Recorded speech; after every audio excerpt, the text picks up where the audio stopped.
A lot of people have said that the Rio is back.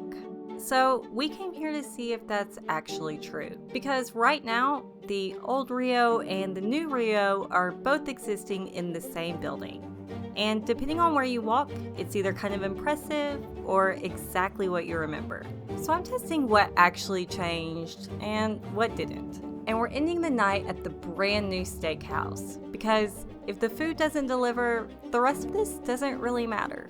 We'll also fire off a high stakes slot spin, and maybe that will help answer, is the Rio cool again? Is it new and improved, or is it still a dud in the mud?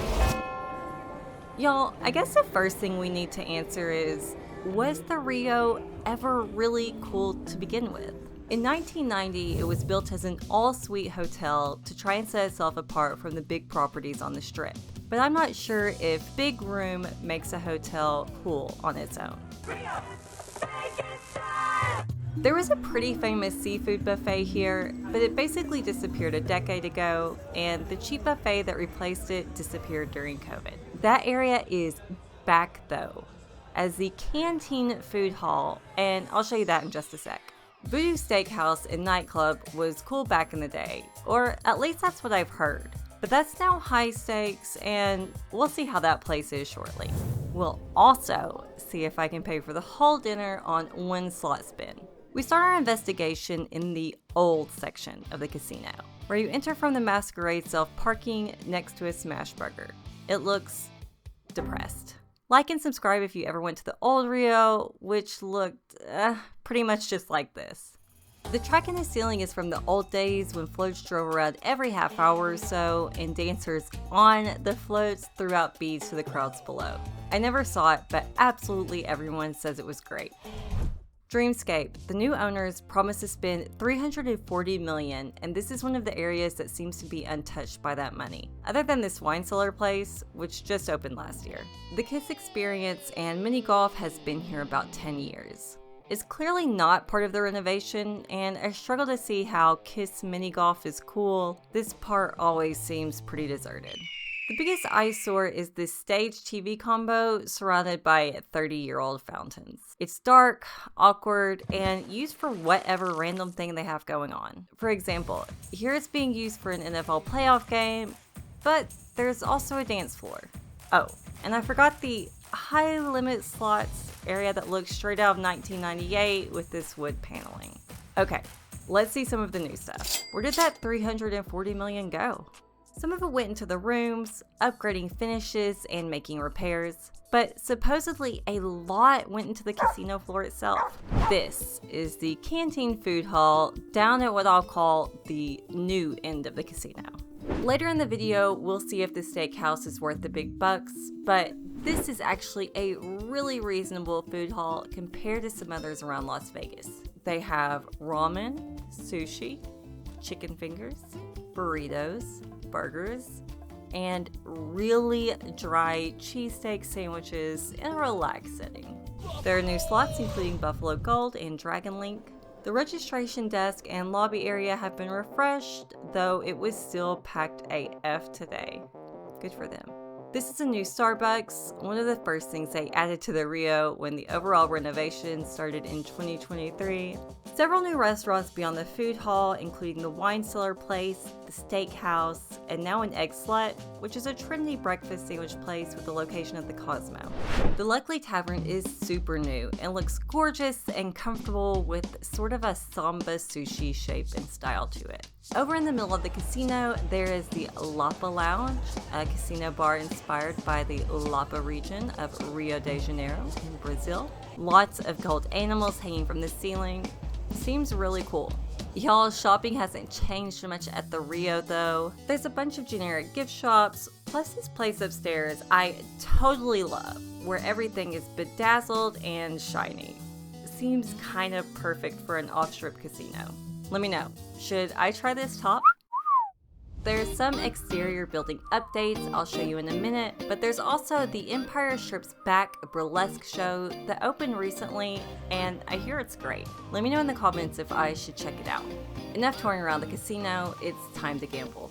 We asked the slot attendant where their buy a bonus or instant feature machines were, and he identified one single coin trio in the whole casino. We just sat down at the machine that we're able to actually buy a bonus on. I'm super excited. We've put our money in. Now I'm about to actually buy the spin itself. It's one spin for $50, so fingers crossed. Let's go. Yeah.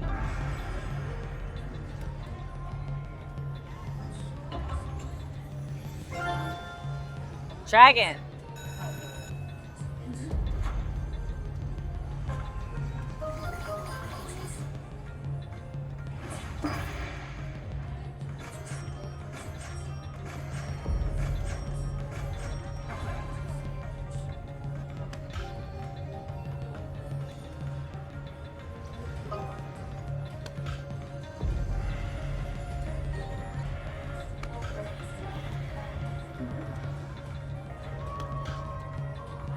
What the fuck was that?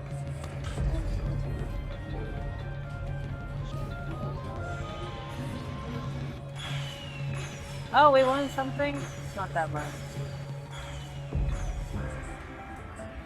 Why did we only do the 1x multiplier? This was a very poor experience. I put in $50. And I only did the 1x multiplier, but it's probably the best because we didn't lose as much. But I only got 23 of my 50 back, and I'm very upset. Yeah, I want to cash out.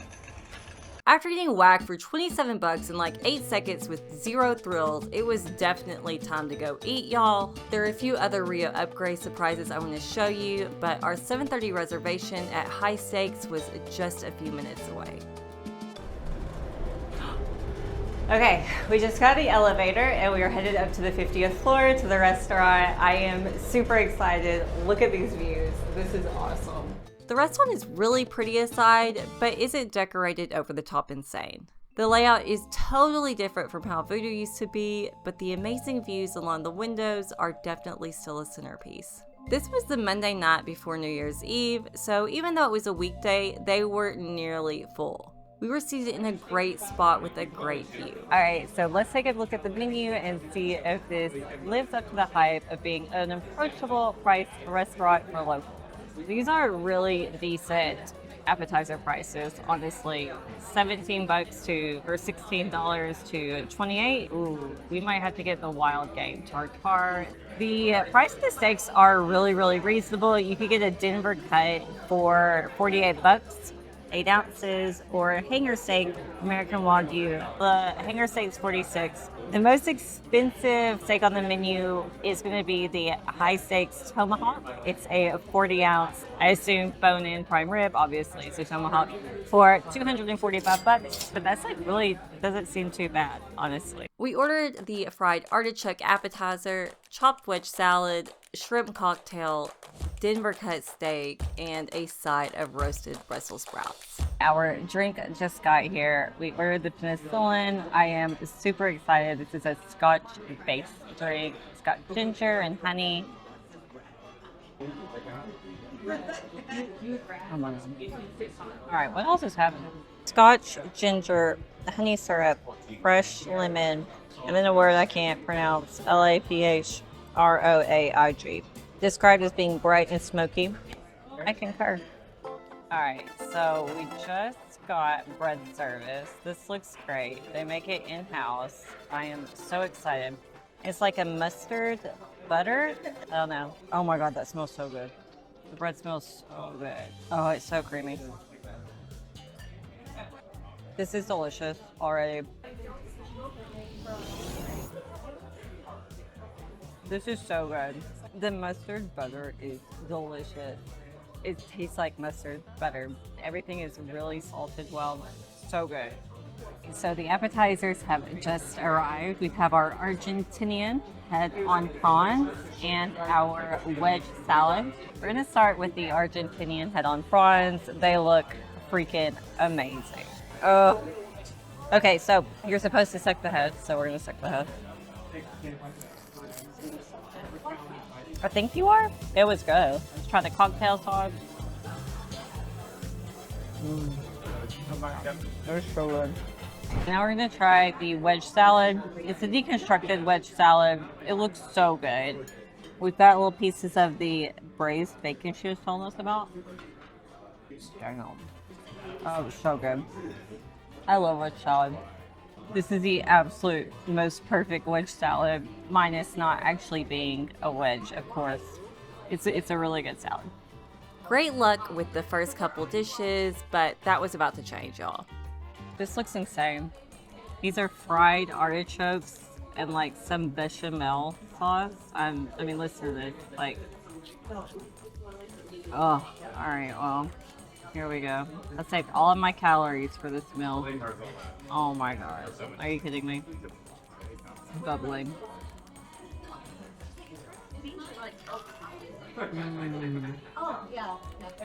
Now, I'll admit, it is hard to cut artichokes into friable shapes and sizes, but this was overbreaded and under-seasoned and soaked up a ton of oil.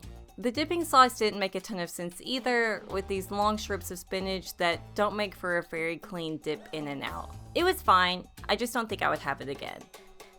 The Brussels sprouts here are roasted with mint, pecorino cheese, and saba, which is like thickened grape juice. This is how I like my Brussels sprouts cooked, basically charred to the gills. So it's got these things that look like raisins, but they're not raisins, they're saba, and saba is a grape must. Let's try it out. It's like candy. Those are excellent. All right, our amazing server, Alex, just brought over the steak salts. She said one is actually for their wild game, but it's so good that she wanted us to be able to try it. This is their sea salt, and I don't remember. This is like just an all-around seasoning. Just like garlic, paprika, a bunch of other stuff. I'm gonna try it. Oh.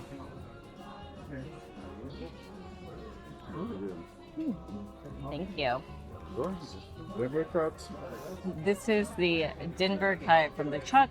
It is usually cooked medium, and that's how they suggested to cook it, so that's how we ordered it. It looks really, really tasty.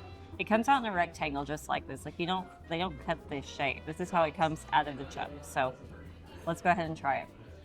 Let's have our first bite here. Oh, that looks perfect. Oh my god, that looks so good. I'm gonna try it without the steak sauce first.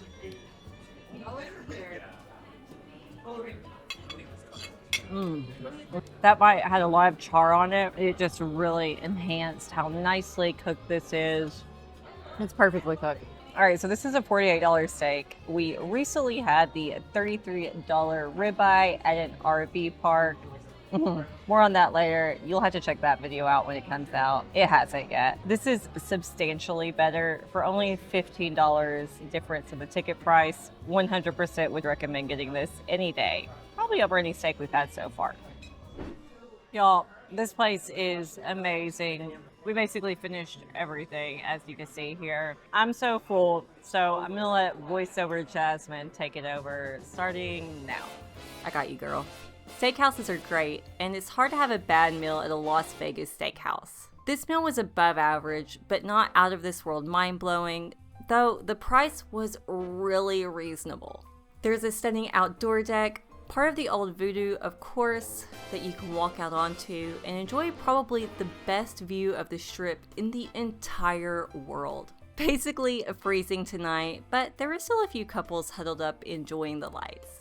I mentioned there were some updates to the outside of the Rio, to the main sign and to these LED lights on the outside of the building that change colors for different events. Is it enough though?